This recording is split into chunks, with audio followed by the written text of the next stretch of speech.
그때의 지도자들은 예수님께 이 자가 다른 이들을 구원하였으니 정말 하느님의 메시아 선택된 이라면 자신도 구원해 보라지 하며 빈정거렸다. 군사들도 예수님을 조롱하였다. 그들은 예수님께 다가가 신 포도주를 들이대며 말하였다. 내가 유다인들의 임금이라면 너 자신이나 구해보아라. 예수님의 머리 위에는 이 자는 유다인들의 임금이다 라는 죄명패가 붙어 있었다. 예수님과 함께 매달린 죄수 하나도 당신은 메시아가 아니시오, 당신 자신과 우리를 구원해 보시오 하며 그분을 모독하였다. 그러나 다른 하나는 그를 꾸짖으며 말하였다. 같이 처형을 받는 주제에 너는 하느님이 두렵지도 않으냐? 우리야 당연히 우리가 저지른 짓에 합당한 벌을 받지만 이분은 아무런 잘못도 하지 않으셨다. 그러고 나서 예수님, 선생님의 나라에 들어가실 때 저를 기억해 주십시오 하였다. 그러자 예수님께서 그에게 이르셨다. 내가 진실로 너에게 말한다. 너는 오늘 나와 함께 낙원에 있을 것이다. 주님의 말씀입니다. 그리스도를 찬양합니다. 참 예수님 들리시나요? 이제 오늘 우리는 그리스도 왕 대축일 이렇게 보내면서 한 해의 마지막 전례력으로 한 해의 마지막을 이렇게 보내고 있습니다. 한 해를 이제 마무리 지으면서 한 해를 의미 있게 돌아보는 것이 참 중요하다는 생각이 들어요. 우리가 나의 어떤 지난 과거를, 나의 지난 삶을, 나를 돌아보는 일을 신학적인 표현으로 성찰이라고 표현을 하죠.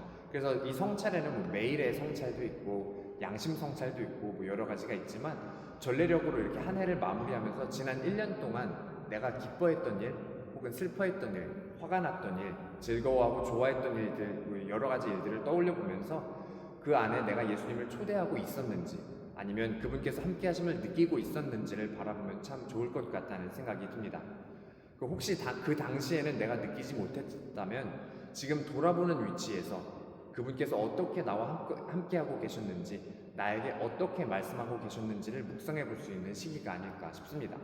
저 개인적으로 이렇게 한 가지 나눠보자면, 저는 이제 뭐 많이 아시겠지만 아이들과 함께하는 걸 굉장히 좋아합니다. 그래서 제가 있는 성당의 그 학교에서 이렇게 아이들이 성장해가는 그 과정을 함께 이렇게 바라보는 게 참 기쁨이었던 것 같아요. 그래서 이제 프리K에 있던 친구들이 이제 킨더가르텐으로 가고, 뭐 유치원에 있었던 친구들이 1학년이 되고 1학년이 2학년이 되면서 이제 2학년 애들이 최정성체 준비하고 있는 그런 모습을 보면서 참 아이들의 마음 안에 있는 그런 신앙을 보고 저도 배우는 것이 많다는 생각이 들었습니다. 근데 이제 새로 학년들이 이렇게 시작이 됐으니까 새로 프리K 애들이 들어왔잖아요. 근데 이제 프리K 반 친구들은 제 사제관 뒷마당을 이제 아이들 운동장으로 이렇게 쓰고 있어요. 그래서 제가 뒷마당에 이렇게 나가면 아이들이 늘 소리를 지르면서 파들리 하면서 이제 달려옵니다.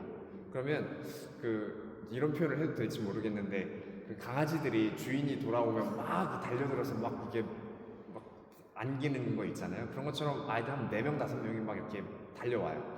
그러면 이제 잠잠해질 때까지 가만히 이렇게 있어줘야죠. 그러면 팔에 매달리기도 하고 뭐 다리에 매달리기도 하고 등에 올라타기도 하고 막 난리가 납니다.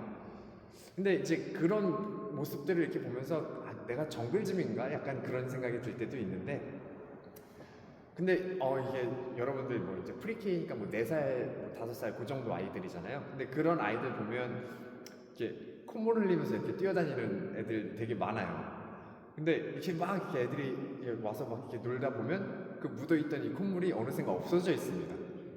이게 어디 갔지? 하고 이렇게 찾다 보면 이제 나중에 사생활에 들어가 보면 제 옷 곳곳에 이렇게 아이들 콧물이 막 묻어있는 그런 걸 이렇게 보게 되는데, 뭐 걱정하지 않으셔도 돼요. 전 바로 빠니까 이제 지금 뭐 깨끗한 옷 입고 있습니다. 근데 이렇게 빨래하는 게 뭐 사실 이렇게 편한 일은 아닌데 아이들이랑 나가서 이렇게 노는 그 기쁨이 더 크기 때문에 저는 계속 이게 콧물 묻히면서 계속 나가서 아이들과 놀아주고 있습니다.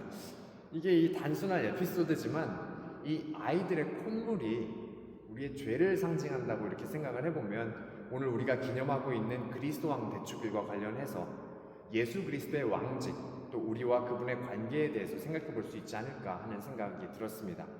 그래서 오늘 복음에서 그 예수 그리스도의 왕직을 선명하게 그려주고 있습니다. 세상에서 생각하는 그러한 왕좌가 아니라 십자가라는 왕좌에 앉으셨고, 이제 금관이 아니라 가시관을 쓰신 그런 모습으로 그려지고 있죠. 환호가 아니라 조롱을 받으시는 모습으로 묘사되고 있습니다. 그리고 이 가장 중요한 것은 이 모든 것이 우리의 죄를 씻기 위함이라는 사실입니다. 세상적인 관점과는 참 많이 다른 왕권을 우리는 바라보게 됩니다. 사실 이렇게 얼마 전에 지금 이런 얘기 해도 되는지 모르겠는데 하면 뭐 제가 쫓겨나는 건 아니겠죠. 얼마 전에 이제 한미 정상회담에서 트럼프 대통령이 왕관을 받고 참 좋아하는 모습을 이렇게 봤습니다.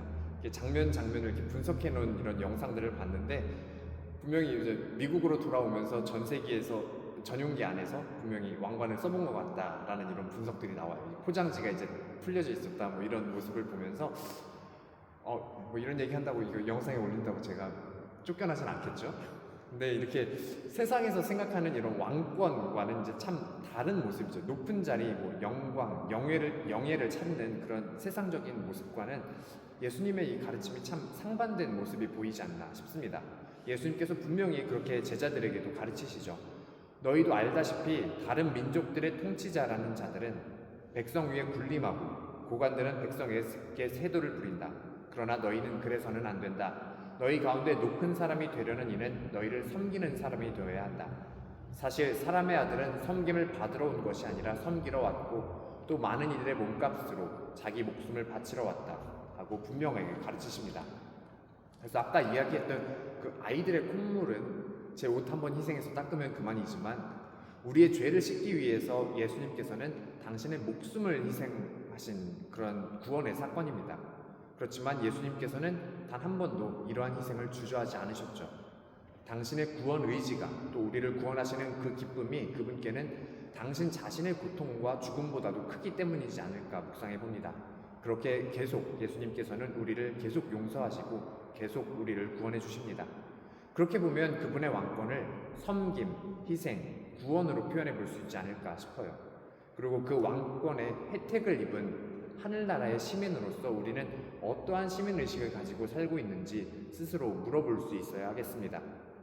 공산주의 아래에서 사람들이 공산주의 정신으로 살고 민주주의 아래에서 민주의식을 가지고 사는 것처럼 그분의 왕권 아래에서 살아가는 우리는 어떻게 섬김의 삶을, 어떻게 희생의 삶을, 어떻게 구원하는 삶을 살 수 있을지, 또 그분께서 죄를 씻어주시는 것처럼 나는 어떻게 다른 사람의 눈물을 씻어줄 수 있는지, 그런 사람이 될 수 있는지 숙고해 볼 수 있는 한 해의 마지막 주가 되었으면 좋겠습니다.